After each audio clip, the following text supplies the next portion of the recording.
Bonjour, je suis Amy et je vous emmène sur les routes de Centre-Val de Loire à la rencontre des acteurs pour la planète par les travaux publics. Vous voulez en savoir plus? Alors suivez-moi. Aujourd'hui, nous nous rendons à Tours, en Indre-et-Loire, pour vous parler des réseaux d'assainissement. La croissance démographique s'accompagne d'un développement des activités humaines. Il en découle une production plus importante de rejets polluants qui viennent notamment dégrader la qualité de l'eau. Or, notre ressource en eau n'est pas inépuisable. Si nos eaux usées ne sont pas systématiquement nettoyées, elles risquent de détériorer l'environnement, augmentant ainsi le risque de pénurie d'eau. L'assainissement consiste à collecter les eaux usées, les traiter afin d'éliminer les pollutions, avant qu'elles ne soient rejetées dans le milieu naturel. L'assainissement collectif concerne plus précisément les habitations raccordées à un réseau public de collecte, acheminant les eaux usées vers une station d'épuration. Pour en savoir plus sur ce sujet, nous avons rencontré M. Bertrand Ritouret, maire de Luynes et vice-président délégué au cycle de l'eau de Tours Métropole. Monsieur le vice-président, pourquoi lancez-vous ces travaux ?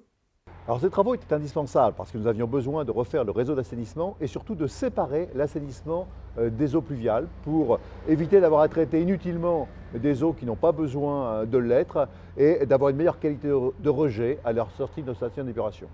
En quoi ces travaux sont-ils utiles à la transition écologique de la métropole ? Alors, ils sont utiles à la transition écologique pour plusieurs raisons. D'une part, par la méthode que nous avons utilisée, il y a une double méthode. On utilise un micro-tunnelier et en même temps, il y a une partie qui est faite de manière traditionnelle. Mais dans cette partie traditionnelle, nous avons choisi des matériaux de très haute qualité, revêtus d'une membrane à l'intérieur qui va les protéger, les faire durer beaucoup plus longtemps dans le temps, ce qui évitera effectivement d'avoir à réouvrir, d'avoir à les changer. Et ça fait partie de la transition écologique. Pour réaliser ces travaux, il faut tout le savoir-faire des entreprises de travaux publics. Olivier Loiseau, quelles sont les solutions apportées par les entreprises des travaux publics ? Donc notre choix s'est porté sur l'intégralité du projet avec une technicité et une performance.